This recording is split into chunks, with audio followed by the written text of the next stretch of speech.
un nuevo lugar para dar charlas y muchas gracias, la he pasado muy bien y tengo tanto vino que voy a tener que chequear mi maleta ahora, a menos que me los tome de aquí a las 10 de la noche.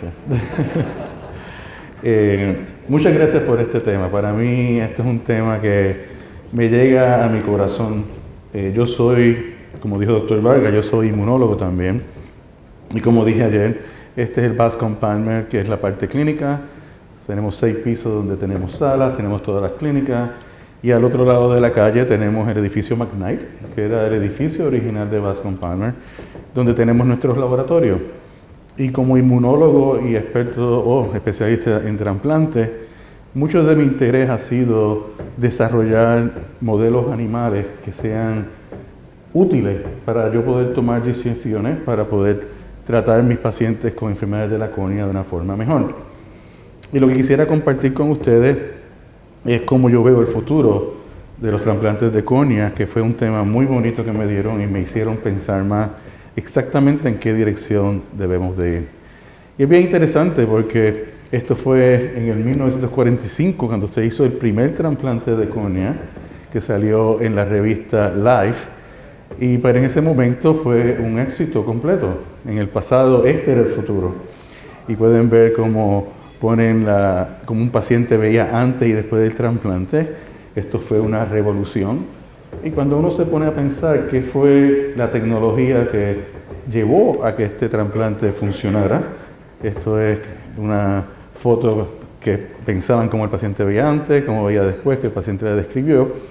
Y esta historia que fue una historia muy bonita fue primero gracias al doctor Patton, que fue de los que desarrolló los primeros bancos de ojos, el primer banco de ojos de Estados Unidos en Nueva York, porque sin tejido no hubiese ninguna forma de hacer este tipo de trasplante, cómo conseguir las córneas de los cadáveres, cómo mantenerlas en medio para poder usarlas no solo el mismo día de la cirugía y poder transportarlas, y también la técnica de microcirugía, donde muchos doctores latinoamericanos también y españoles contribuyeron a este tipo de avance.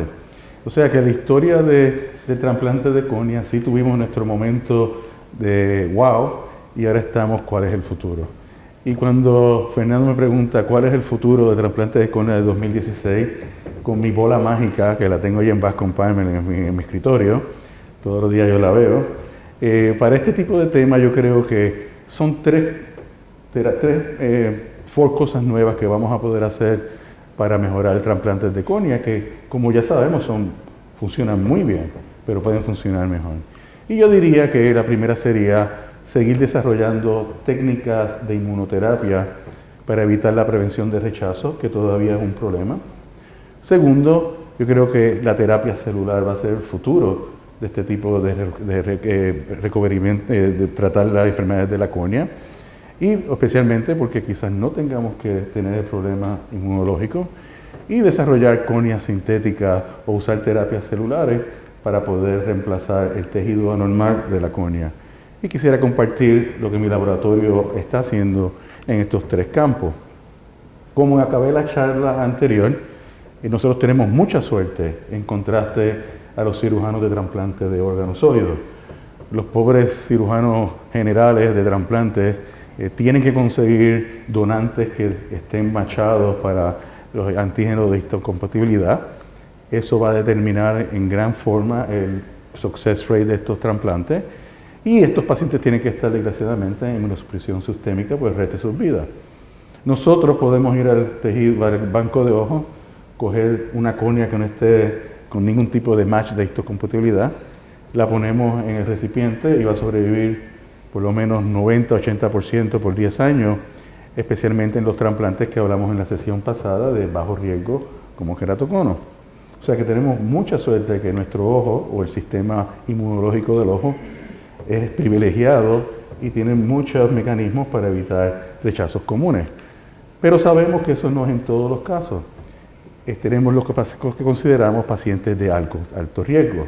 Estos son pacientes que la córnea ha sido rechazada o ha sido vascularizada y sabemos que los factores de alto riesgo que determinan o que más determinantes de rechazo de estos pacientes es la cantidad de vasos sanguíneos que entran a la córnea.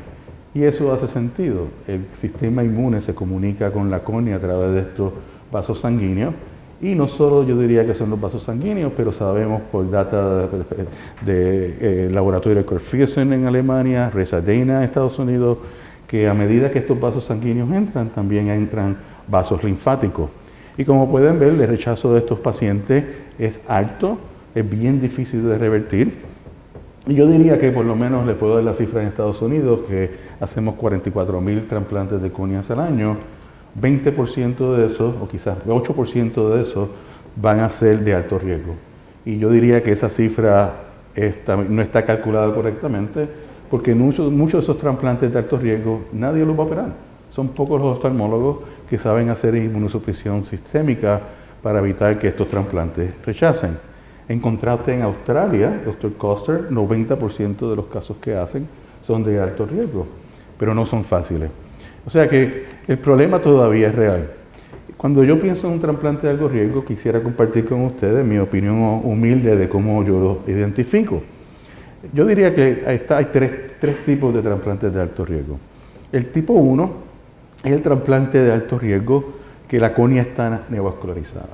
Y esto sería una córnea virgen, que nunca ha sido trasplantada. Y prácticamente, si uno piensa cuáles son los mecanismos de rechazo de estos pacientes, obviamente el microambiente y la inmunidad de la córnea es cambiada por estos vasos sanguíneos. Por eso es que mientras más vasos sanguíneos, más chances de rechazo hay. Y como les dije, aunque no los vemos, estos vasos sanguíneos están acompañados de vasos linfáticos, que son los que conectan la córnea al nódulo linfático. Obviamente, la linfangiogenesis y que el reclutamiento de células inflamatorias al trasplante es cambiado o marcado por estos vasos sanguíneos. Y nuestro laboratorio ha explotado ese concepto para desarrollar terapias nuevas que voy a compartir con ustedes. También está el tipo 2. El tipo 2 ya es el que vemos más a menudo, que son trasplantes que no solo están vascularizados, pero son trasplantes después de un rechazo, 2 rechazos, 3 rechazos. Este trasplante yo creo que es un poco más complicado, bueno, no creo, no, sé que es más complicado, porque no solo ya tenemos los vasos sanguíneos y la linfangiogenesis, pero también tenemos el sistema inmune activo. Ya el cuerpo está sensitizado a estos trasplantes de alontígeno. Por eso son más difíciles de controlar y el rechazo es más severo. Y obviamente están los tipos 3, que son los casos que son severos, donde la superficie ocular no es amigable. Aquí no va a crecer ni un trasplante de córnea. Y obviamente estos son pacientes que ya pasan directamente al campo de la keratoprostesis, que no vamos a discutir hoy, pero como ustedes saben, tenemos un área activa de investigación y de clínica en nuestro instituto en Bascom Palmer, y que de hecho en Latinoamérica muy buena información de los trasplantólogos que hacen keratoprostesis. Con Pancornia hicimos el primer banco de data de keratoprostesis y les puedo decir que, incluyendo el grupo de Chile con el Dr. Cantor, los resultados son muy buenos. Pero volviendo otra vez a cómo podemos manejar estos pacientes, déjenme darle mi opinión. Pacientes que son tipo 1, unas córneas que son vírgenes, que están vascularizadas, la mayoría de estos pacientes son pacientes que tienen queratitis herpética o que han tenido una quemadura o un daño químico.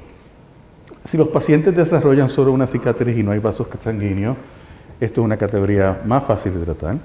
Están los pacientes de herpes, que no solo tenemos que contar con la vascularización y la linfangiogenesis, pero también la activación y el rol del virus, ya sea de una forma directa, tóxica, o indirecta, con la queratitis mediada por el sistema inmune.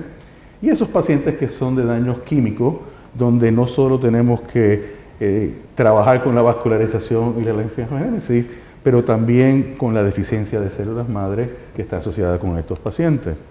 O sea que si un paciente tiene una cicatriz sin vascularización y sin deficiencia de células madre, como se dice en buen español, skull relax. Estos pacientes pueden hacer una queratoplastía y no tienen que perder su sueño por la noche. Pero si un paciente es herpético, yo soy bien agresivo en estar seguro que este paciente no haya tenido ningún tipo de episodio recurrente, ya sea ya queratitis epitelial o estromal, y no haría ningún tipo de cirugía por lo menos un año en estos pacientes sin tener ningún tipo de reactivación. Normalmente vamos a tener estos pacientes con antivirales sistémicos. En la cirugía sería fantástico tratar de hacerla lameral para tener menos exposición de antígenos del endotelio. Y en el periodo postoperatorio, muy agresivo con el uso de esteroides tópicos y antivirales sistémicos por lo menos de 6 a 8 meses a altas dosis. Un paciente que sea una quemadura química, con vascularización, una córnea virgen, deficiencia de células madres, tiene que ser tratada primeramente. Sería irresponsable hacer un trasplante de córnea en estos pacientes si habría hecho un trasplante de células madres, ya sea autólogo o heterólogo. En el periodo postoperatorio, intraoperatorio, lo mismo, tratar de hacer una lameral, tratar de hacer todas las cirugías que uno pueda a la misma vez para no seguir insultando esta superficie ocular. Y en este periodo postoperatorio seguir con esteroides tópicos, no cambiar la inmunosupresión sistémica si es un trasplante de células madres halogénico. Si es autólogo, pues no hay que cambiar ese tipo de terapia. Obviamente la pregunta que uno se hace con este tipo de trasplantes, vírgenes con córnea vascularizada, ¿por qué no podemos hacer esta córnea de bajo riesgo? En otras palabras, el factor de riesgo es la vascularización. ¿Por qué no tratar estas córneas con factores angiogénicos como Avastin, Lucentis, ahora Ariel, y tratar de convertir una córnea que es vascularizada de alto riesgo en una córnea que sea no vascularizada de bajo riesgo? Y les puedo compartir con ustedes esta experiencia y la contestación es que no es tan clara como todo en medicina. Esto es un paciente que nos llegó a nosotros, clásico, 75 años, de Santoma, con perforación, pega, esteroides tópicos en todos los antibióticos, antivirales, etc. El caso típico de la perforación aguda de córnea. Y llegó con este caso de vascularización. Y en ese momento yo estaba con mi asociada, la doctora Ayuda, hablando de este concepto de usar agentes antiogénicos para hacer estas córneas de alto riesgo, bajo riesgo. Y decidimos tratar a este paciente con Avastin tópico, 1.5 miligramos por 0.05 ml, $700 al mes, que es un factor importante, una gota 4 veces al día. Y el paciente se fue para Santoma. Y regresó un mes después con esta córnea.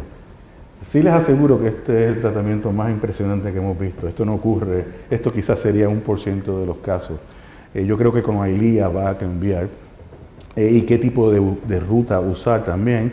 Pero estábamos bien contentos que nosotros pensamos que convertimos una córnea de alto riesgo en bajo riesgo y que ahora podríamos hacer un trasplante de una forma segura. Quizás debimos parar allí y usar un lente de contacto. Hicimos la cirugía, el paciente se fue para Santoma, se le acabó el Avastin, se le acabó la medicina y nos llegó así, con un flap de Gunderson ya hecho, pero miren la vascularización tan exuberante que este paciente, es como un rebound vascularization. Y esto yo creo que lo hemos aprendido de degeneración macular. Estos pacientes hay que seguir tratándolos y tratándolos y tratándolos porque el agente angiogénico está presente. Y en el segmento anterior no va a ser nada diferente. Y en casos de trasplantes yo diría que el problema no es el agente angiogénico nada más, pero el sistema inmunológico. Estas células van a seguir llegando al trasplante y son el sistema inflamatorio que van a causar esta angiogénesis. O sea que prácticamente nosotros podemos correr de la vascularidad del sistema inmune, nos podemos esconder, pero el sistema inmune vamos a tener que tratarlo. De todos hechos estamos haciendo un estudio multicéntrico randomizado entre Massa Ainier, nosotros, Cornell y la Universidad de Paulista, donde vamos a coger estos pacientes de alto riesgo, los estamos inyectando al momento de cirugía con Avastin y los tratamos 4 veces al día por un primer mes. Y vamos a sacar los esteroides poco a poco y ver los resultados y en verdad tratar de contestar esa pregunta. Pero como inmunólogo, yo creo que yo sé cuál es la respuesta, que todavía tenemos que funcionar y trabajar con el sistema inmune. Este es uno de mis casos de trasplante. Hace tiempo que yo no hago trasplantes normales, así que a medida que uno es cuidadoso haciendo este trasplante, uno sabe todos los vasos sanguíneos que están presentes. En este tipo de trasplante, en mi experiencia, lo mejor es dar paz al segmento anterior.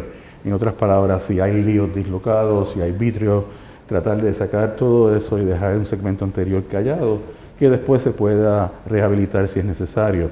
Si tienen glaucoma, nosotros ponemos los tubos de glaucoma en el momento de la cirugía. Como estamos hablando en la cena los otros días, ese tubo es el que va a dañar la córnea, así que lo tratamos de poner lo más hacia atrás posible. Pero prácticamente a medida que yo estoy concentrado haciendo este tipo de cirugía, mi sombrero inmunológico obviamente está activo. Y yo estoy pensando como inmunólogo, ¿cómo yo evitar que las células inflamatorias y de rechazo van a entrar a este trasplante para rechazarlo? Y ahí es donde hay que pensar la inmunología del trasplante de córnea. Y no es muy diferente de la otra inmunología de los otros órganos. Prácticamente cuando nosotros ponemos un trasplante de córnea, están estas células que se llaman células presentadoras de antígenos, o antigen presenting cells en inglés, perdonen. Estas son células dendríticas. Y estas células que sabemos en trasplantes de córnea vienen del recipiente, no del donante, porque las córneas no tienen muchas células dendríticas. Pero son las células del recipiente que van a coger los antígenos de histocompatibilidad y sabemos que van a ir a los nódulos linfáticos del cuello. La data del laboratorio Racer Dana ha probado muy bonito que las córneas de trasplante, la reacción inmunológica es unilateral, es bien regional y normalmente son los nódulos linfáticos del cuello, los profundos y cervicales. Y son los nódulos linfáticos donde los linfocitos van a ser activos. Y les voy a presentar data que son los linfocitos T, CD4, CD8, la mayoría son CD4, que estos son los que van a dañar el trasplante. Y es el nódulo linfático que se activan, se expanden, pero en algún momento tienen que volver al trasplante a hacer daño. Y prácticamente uno puede, cuando uno empieza a pensar de inmunoterapias, es bien interesante tratar de afectar esta parte de la aferente, pero es muy difícil tratar de inducir tolerancia a células que constantemente están presentando antígenos. Nosotros nos hemos dedicado, ¿cómo si en verdad podemos evitar el reclutamiento de estas células? Como oftalmólogos, nosotros podemos ver el órgano, no es como un riñón o un corazón que no se puede ver. O sea que podemos quizás tener la oportunidad de ser más agresivos visualizando estas células y evitando el reclutamiento de una forma atópica. Y quizás debemos pensar fuera de la caja, que quizás estos trasplantes vascularizados se comportan igual que un trasplante de órgano sólido, que están vascularizados. Y lo que hemos aprendido de este grupo de investigadores es que sí, ese reclutamiento de células al trasplante ocurre bien rápido y marca el trasplante. O sea que quizás aprendiendo de esta experiencia podríamos tratar de una forma diferente nuestros trasplantes de rechazo. Y eso es lo que me he hecho en mi laboratorio. Como yo le dije, paso mi vida de la clínica al laboratorio, del laboratorio a mi clínica, y ahora quisiera presentarle brevemente un mecanismo inmunológico que estamos persiguiendo. Estamos un modelo de ratón. La ventaja es que tenemos muchos modelos genéticos y podemos manipular estos ratones. Y les quiero demostrar cómo podemos hacer experimentos de ratones bien elegantes que nos ayudan a pensar muy diferente de nuestros trasplantes. Como nosotros hacemos en el banco de ojos, nosotros podemos coger la córnea de un ratón blanco. El componente genético de este ratón es bien diferente al negro. Esto es un BALB6, esto es un C57, y podemos hacer trasplantes de córnea en los ratones. Bueno, yo no los hago, mis estudiantes los hacen, pero son 2 milímetros y ponemos suturas de 11,0 interruptidas, 8 de ellas. Y lo que es bien bonito de esto es que es exactamente lo que hacemos en el banco de ojos. Usted va y coge el trasplante, la córnea de alguien, un individuo que no sabe cuál es el antígeno de histocompatibilidad y lo pone en su paciente. Eso es exactamente lo que estamos haciendo en este modelo. Y la data es bien bonita y objetiva. Si usted ve un trasplante alogenéico, ven que la claridad va cambiando y rechaza ya para el día 14-21. Y es sí o no. Lo importante de este modelo, que no podemos hacer en los humanos, es que podemos hacer un trasplante autólogo a la misma vez. O sea, podemos hacer un trasplante de un ratón negro, y como pueden ver y como esperaríamos, los trasplantes están claros, no están rechazados. O sea que cuando vemos nuestra curva de sobrevivencia, es bien claro que 100% de los alogenéicos ya están rechazados para el día 28, los singenéicos 100% sobreviven. O sea que nos da la habilidad de poder estudiar que cualquier señal entre este trasplante autólogo alogenéico por definición tiene que ser un mecanismo inmunológico, porque la única diferencia entre los trasplantes es que el antígeno de la histocompatibilidad. Hicimos nuestra primera pregunta, sacamos los trasplantes a los diferentes días después del trasplante, hicimos análisis de qué células están en el trasplante, y como pueden ver, la mayoría de los trasplantes singenéricos o autólogos, quizás las células CD4, CD8 entran pero se van, y eso correlaciona con ningún rechazo. En contraste, los trasplantes allogeneicos que rechazan para el día 14, empiezan el día 7, pueden ver que eso coincide con el reclutamiento de células T en el trasplante. No solo eso, si nosotros cogemos un ratón recipiente que no tiene células T, este ratón se llama rat knockout, este ratón no tiene células T o B, y hacemos un trasplante, ven que si no hay células T, estos trasplantes sobreviven. Es un concepto directo que estas células son súper importantes en el rechazo de córneas de trasplante. O sea que como clínico, ya yo tengo que empezar a pensar que para evitar rechazo de una forma inmunológica, atacando esas células T es muy importante. No voy a presentar la data, pero si inyectamos células T en estos ratones que están sobreviviendo, ocurre rechazo. Volvimos entonces a nuestro ratón. Hicimos la pregunta, si estas células T son tan importantes y vamos a desarrollar terapias, tenemos que entender cuándo entran, cómo entran y qué hacen en el trasplante, porque como les dije, mi interés es en el reclutamiento y como oftalmólogo yo creo que podemos ser más eficientes en evitar el rechazo. Así que cogimos a ventaja a nuestros ratones, que son transgénicos, y lo que quiero que se recuerden de este ratón, que este ratón está hecho de una manera que solo los linfocitos T son verdes, expresan una proteína de fluorescencia. Y pudimos coger estos ratones, hacer nuestro trasplante allogeneico y singeneico, e hicimos visualización en real time, en vivo. Como yo les dije, como yo soy un clínico, quiero hacer experimentos que en verdad me den información, que es que yo voy a hacer con mis pacientes. Y lo que hicimos con este caso, prácticamente estos ratones los podemos poner en el microscopio, ponemos el objetivo, los dormimos con isofloreno, y solo podemos tomar fotos a diferentes días después del trasplante, pero cuando tomamos las fotos podamos tomar muchas fotos y hacer estudios dinámicos de qué está pasando en el trasplante. Y yo espero convencerlos, como yo me convencí, que tenemos que tratar a estos pacientes bien diferentes. Como pueden ver, como la córnea, el colágeno es reflectivo, sabemos lo que estamos mirando en el ojo, pueden ver la sutura, este es el trasplante, este es el donante, el trasplante, y acuérdense, solo las células T son verdes en este ratón. Y lo que podemos ver, esto es 3 días después del trasplante. Ya hay células del donante, del recipiente, tratando de entrar al trasplante. Cuando hacemos este tipo de estudio dinámico y tomamos muchas fotos en 1 hora y preguntamos cómo estas células van a entrar, lo que pueden ver, que a mí me fascinó, es que estas células son bien dinámicas.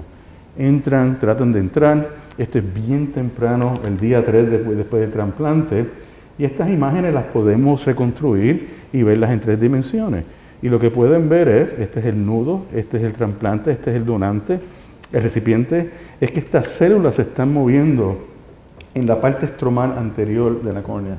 O sea, nosotros pensamos que hay obviamente células que entran en la cámara anterior en el endotelio, pero lo que hemos aprendido es que hay células que están presentes en el estroma y se mueven de una forma bien dinámica y diferente. Y es que la córnea, estas células como que saben a dónde ir. Esto podemos cuantificar la data, esto es volúmenes de células que han entrado, y lo que pueden ver en contraste a los trasplantes autólogos, que ninguna célula entra, en los halogénicos que están rechazando, están llenas de las células, han entrado al estroma, y de hecho, si uno ve en el estroma, ven que los trasplantes que están aceptados autólogos son estos linfocitos redondos, yo los llamo aburridos, que no están activados y que en contraste a los halogénicos están llenos. Y tenemos diferentes formas de células, unas que son ruffles, elongadas, en el estroma anterior y posterior. Y lo que estamos investigando es que estos linfocitos no solo llegan al trasplante, pero se comportan de una forma diferente. Y lo que yo me imagino es que están matando queratocitos, están recibiendo estímulo de las células antígenas, y que lo más probable están produciendo factores que van a dañar indirectamente el endotelio. Si vamos a tratar de evitar el reclutamiento, hay que aprender cuáles son las señales que son importantes. En el mundo de inflamación están las quimoquinas. Las quimoquinas son proteínas que atraen células inflamatorias al lugar de inflamación.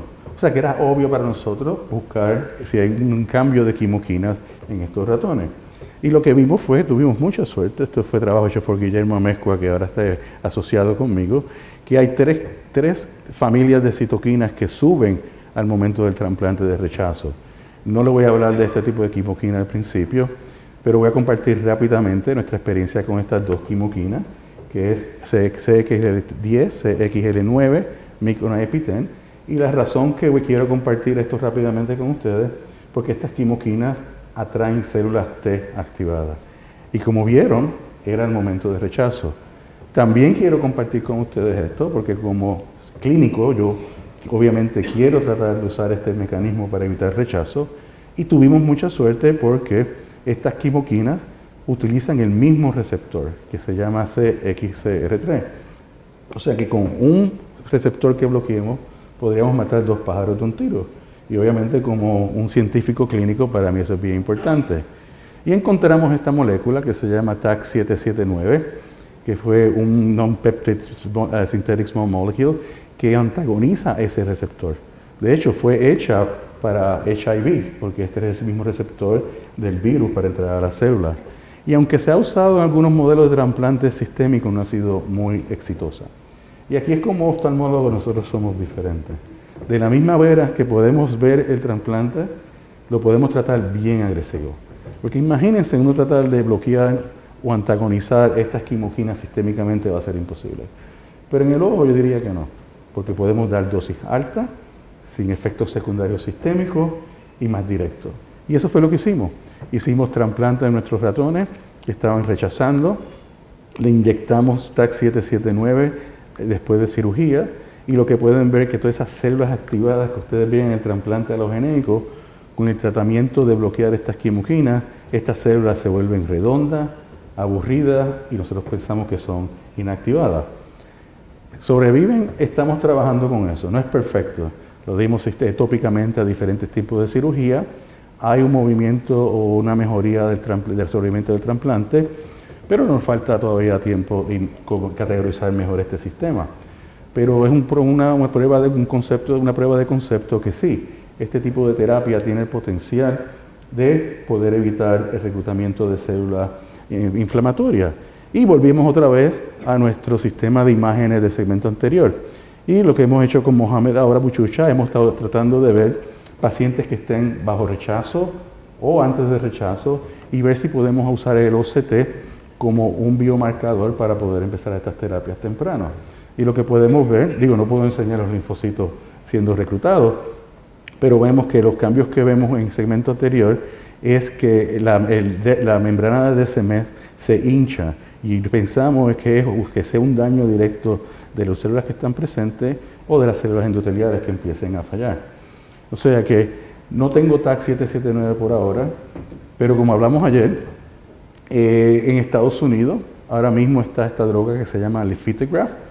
Es una molécula que bloquea integrinas, o sea, evita el reclutamiento de células a la superficie ocular.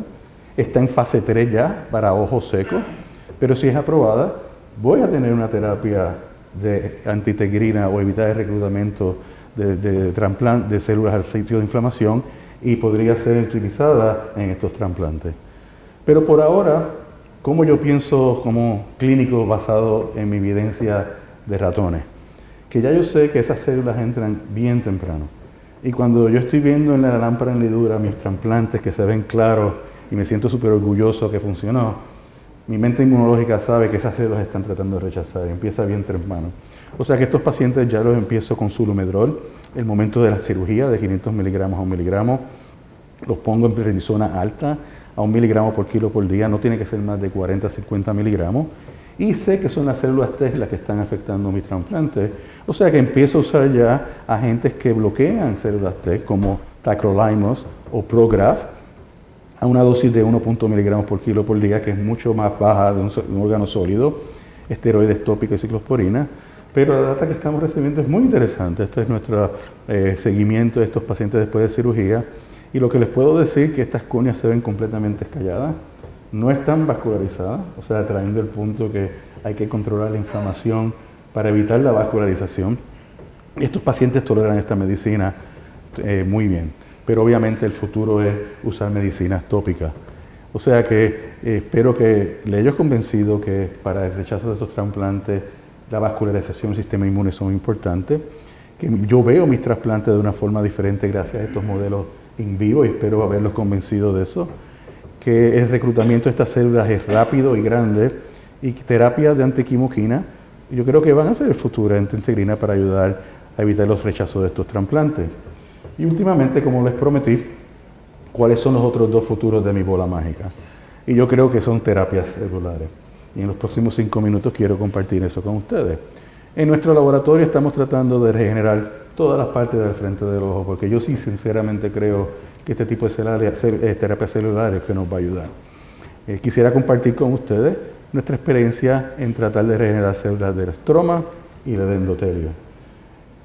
Y para eso para nosotros es muy importante que si vamos a hacer este tipo de terapia en el laboratorio, tenemos que ser FDA friendly. En otras palabras, no gastar el tiempo usando medias que no van a funcionar o van a ser aceptadas por el FDA. O sea que todo lo que estamos tratando de hacer son agentes que van a poder ser aprobados por el FDA. Para córneas, para cicatrizaciones de la córnea, yo creo que reemplazar los queratocitos es importante. Hemos empezado a hacer eso. De hecho, lo estamos haciendo del tejido de banco. Del banco, cuando hacemos un trasplante de córnea, mandamos esto a nuestro laboratorio y así es de la forma que yo lo veo para el futuro. Y hemos podido aislar queratocitos de los diferentes tipos de RIMS y crecerlos. Y de la forma que nosotros pensamos esto en el laboratorio, los diferentes pasos, es bien importante usar las enzimas correctas y las medias correctas, pero hemos llegado al punto de cómo las vamos a llevar a la córnea y en colaboración con un grupo de Australia tenemos estos scaffolds de PCL, que es un material inerte, y como pueden ver hemos podido aislar queratocitos y que están creciendo a través de ese scaffold. O sea que vemos en el futuro poder insertar estos scaffolds en el estroma de las córneas que están con cicatrización y esperar que estos queratocitos reconstruyan otra vez las fibras de colágeno. Esto es una foto del scaffold y como pueden ver están organizados en el colágeno y obviamente están produciendo colágeno también. O sea que no pensamos que estamos muy lejos de esta tecnología. Y obviamente para el endotelio pensamos que reemplazar esas células endoteliales en vez de con tejido con células es la forma del futuro. Sabemos cómo las células endoteliales cambian, sabemos que no se dividen porque están arrestadas en su círculo de división. O sea que si podemos en estos pacientes que desarrollan decompensación de la córnea, ya sea por la edad, catarata o la distrofia, si podemos coger esas células y hacerlas replicar, nos ayudaría mucho. Como hablamos al principio de la charla, nuestro factor limitante usando tejidos, ya sea penetrante o parcial, incluyendo DSEC y DMEC, que hay rechazos, excepto en DMEC es mucho menos.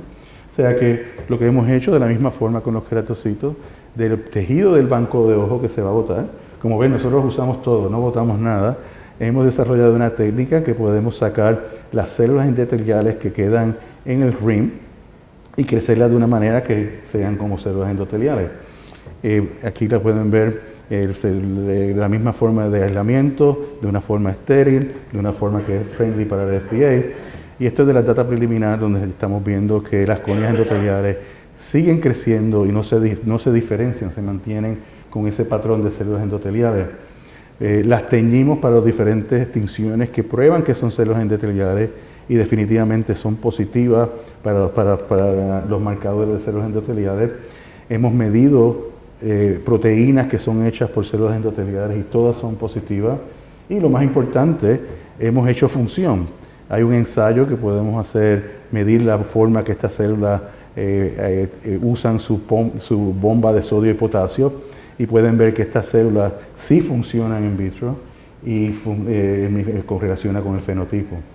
Kinoshita ha sido uno de los líderes en este campo, no somos los primeros, inyectando células en modelos de animales que tienen daño endotelial, pero ya con las células que estamos creciendo tenemos data preliminar que después de un pasaje las podemos poner en una jeringuilla y en un modelo de conejo que hemos causado daño al endotelio usando una técnica de congelación, Vemos que se inyectan, el conejo lo tenemos que poner por lo menos 20 minutos acostado con el ojo para abajo, y podemos ver que en los conejos que hemos tratado, un número de 8, la mayoría de esos conejos el espesor de la córnea baja, correlacionando con la presencia de la célula, y el edema de la córnea, en contraste a los no tratados, está mejorando también.